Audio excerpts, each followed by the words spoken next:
امبارح احنا ما طلعناش على الهوا يوم الجمعه، حصلت يمكن المباراه، وزي ما الناس كلها ما حدش سمع فيه البث التلفزيوني، وبالتالي كان الكلام كله على تاني يوم. كان من المنتظر ان انا اتكلم على الموضوع ده بالامس، ولكن ما ظهرناش طبعا لاسباب مباراه الطائره، مباراه الكره الطائره، وبالتالي اجل الحديث في هذا الموضوع. ومثل هكذا امور بتبقى محتاجه دايما تسجيل، علشان بس ايه، احيانا الناس تسيء الظن بيك، مع ان والله من ساعه ما اشتغلنا الشغلانه لحد وقتنا هذا واحنا عندنا معيار واحد وعندنا مسطره واحده، والموضوع بسيط.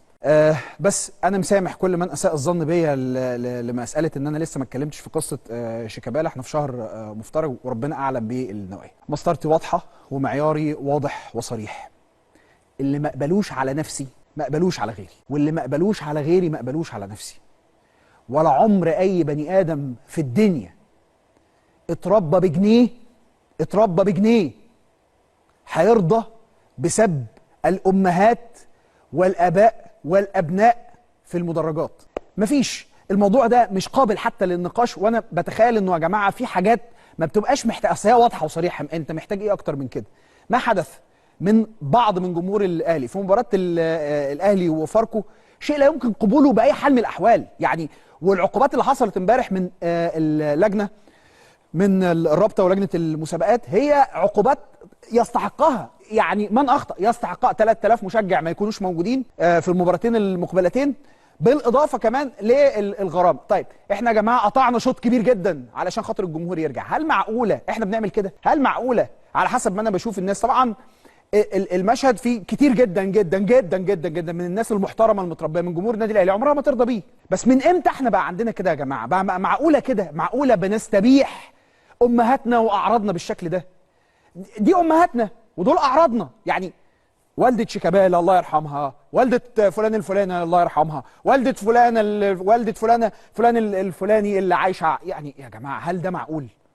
لعيب مش موجود اصلا في المباراه، مش موجود اصلا في المباراه، مش خصمك مش موجود في المباراه، نشتمه ومش هو يعني نشتمه بوالدته. مين قال في الدنيا انه ده هيبقى شيء طبيعي، او انه حد هيقبله؟ في امور بتبقى واضحه مش محتاجه تعليق. انا تخيلت انه الناس فاهمه انه دي يعني هو ده محتاج ان انت تعقب او تعلق عليه. مثل هكذا كوارث اخلاقيه ببقى واقف عند فكره التربيه، ما ببقاش واقف عند فكره حاجه تانية. الاجيال اللي طالعه لازم تفهم وتعي وتستوعب ان الكوره وجمالها وحلاوتها وتشجيعها في المدرجات بالادب وبالاحترام. وانه طول عمرنا لما بنشوف جمهور بيزوم، يا اخي على الاقل بيزوم على لعيب هو اصلا موجود في الماتش ده كده، ده كمان. وبيزوم بايه مثلا؟ يعني اللي هو الزوم بتاع لما يمسك الكوره مثلا. لكن احنا وصلنا لدرجه ان احنا كمان في ناس بتتشتم باعراضها وهي مش موجوده اصلا. هل ده كلام منطقي؟ هل ده اي حد يرضى بيه؟ فالحقيقه انا مش عايز يا جماعه. انا اكتر واحد اشدت بالجمهور وبجمهور الاهلي تحديدا. اتكلمت في القصه دي قبل كده. هل احنا هنقعد نرجع لورا؟ يعني كل ما نطلع خطوات لقدام نرجعها تاني لورا بدون اسباب؟ من ضمن الحاجات اللي تابعتها خلال الامس انه هناك عدد ليس بالقليل على الاطلاق من جمهور الاهلي بدا يشير الى انه في اكتر من عنصر قد يكونوا مندسين، بما فيهم كمان اعلاميين داخل قناه النادي الاهلي بداوا يتكلموا انه في عناصر مندسه قد تكون موجوده. طب يا جماعه، اما وانه اصبح ده معروف بالنسبه لكم، الفظوهم بره المدرجات، ما تسمعوهمش، ما يستغلكمش عشان تفضلوا بالشكل السليم. وزي ما بقولها وهفضل اقولها، حق والده شيكابالا على راسنا كلنا، حق والده اي لاعب في الدنيا على راسنا كلنا. قلتها يوم ياسر ابراهيم لما حد في الشارع اعتدى عليه باللفظ وبالقول وهو معاه اسرته. وهقولها تاني وتالت، ما حدش يرضى بده يا جماعه، ما حدش يرضى بده. والعقوبات هتتغلظ اكتر من كده طول ما احنا ماشيين. وانا بشوف انه الحل الوحيد دايما للحاجات دي هو ان يكون هناك عقوبات صارمه قاطعه فاصله ما فيهاش كلام. يعني ما ينفعش نتجادل فيها. ما فيش بني ادم يا جماعه. انا بس اللي هيجنني انه لا ديننا بيقول كده يا اخي، ولا كل الاديان السماويه يا اخي بتقول كده. مفيش دين في الدنيا بيقول ان احنا نعتدي على حرمات بيوتنا كده واعراضنا بالشكل ده. كوره ايه يا جماعه؟ الكوره مش كده خالص. الكوره مش بالشباب الصغير اللي فاهم ان الكوره كده، في الكوره مش كده خالص.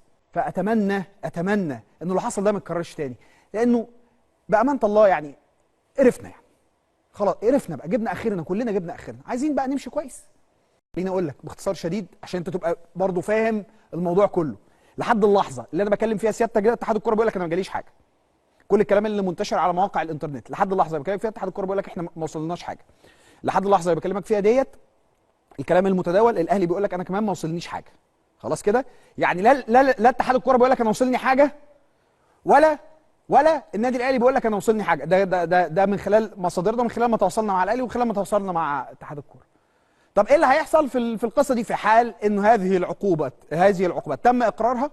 يحق اللي على حسب ما بيتقال انه العقوبه 12 مباراه وغرامه مليون جنيه. في حاله العقوبات دي ما ظهرت، طب ايه اللي بيحصل؟ اللي بيحصل استئناف على العقوبه. تواصلنا برضو مع الناس في لجنه التظلمات، فقال يا جماعه الاستئناف بيوقف العقوبه؟ قال لك الاستئناف بيوقف العقوبه. طب سالنا طب ما هو امام عاشور كان في عقوبه عنده، ليه الاستئناف ما اوقفش العقوبه؟ قال لك اللجنه دي غير اللجنه دي كانت غير اللجنه. بقول لك الكلام اللي ايه عشان تبقى انا قلت لك هحط لك كل حاجه قدامك وانت احكم زي ما انت ما شايف، خلاص بشكل خبري يعني. قال لك لا اللجنه دي غير اللجنه دي، واحنا بالنسبه لنا اللي احنا شايفينه من وجهه نظرنا انه في اي حاجه في الدنيا في اي حكم في الاستئناف بيوقف الايقاف او العقوبه، وبالتالي يحق للاعب في حال وصول للاهلي وفي حال وصول لاتحاد الكره انه يعمل استئناف، وبناء عليها سيتم النظر اليها وتخفيض هذه العقوبه. طيب الناس بيقول لك ايه طب العقوبه ديت اصلها ايه؟ وبدات الناس تروح للجنه المسابقات. قال لك لا، ده برضو كلامنا مع اتحاد الكوره وكلامنا مع الناس في اللجنه. طب يا جماعه العقوبه دي مش موجوده في لجنه المسابقات. قال لك اصل العقوبه ديت مش نابعه عن اللائحه بتاعت لجنه المسابقات. اذا هي عايده على مين يا جماعه؟ قال لك هي جايه من لائحه لجنه الانضباط. فسالنا الناس بتوع لجنه الانضباط اللي كانوا موجودين قبل كده برئاسه سياده المستشار محمد عبده صالح. فيا فندم القصه ديت قال لك عندنا لائحه خاصه بالانضباط، بس ما اعلمه وما وضعته بيدي هو انه اقصى حاجه فيها هي عقوبه نص مليون جنيه. انا كده شرحت لك الموضوع بالكامل، كل ده ومفيش حاجه رسميه وصلت لاي حد، لا لاتحاد الكوره نفسه اللي بيدور على الحاجه ومش لاقيها، ولا بالنسبه للنادي الاهلي لحد اللحظه دي اقول لك على حاجه، ولا حتى كمان بالنسبه للاعيب وصل له اي حاجه. كل دي مصادر احنا تواصلنا معاها خبريا عشان ننقل لحضرتك بالظبط اللي حصل في القصه دي.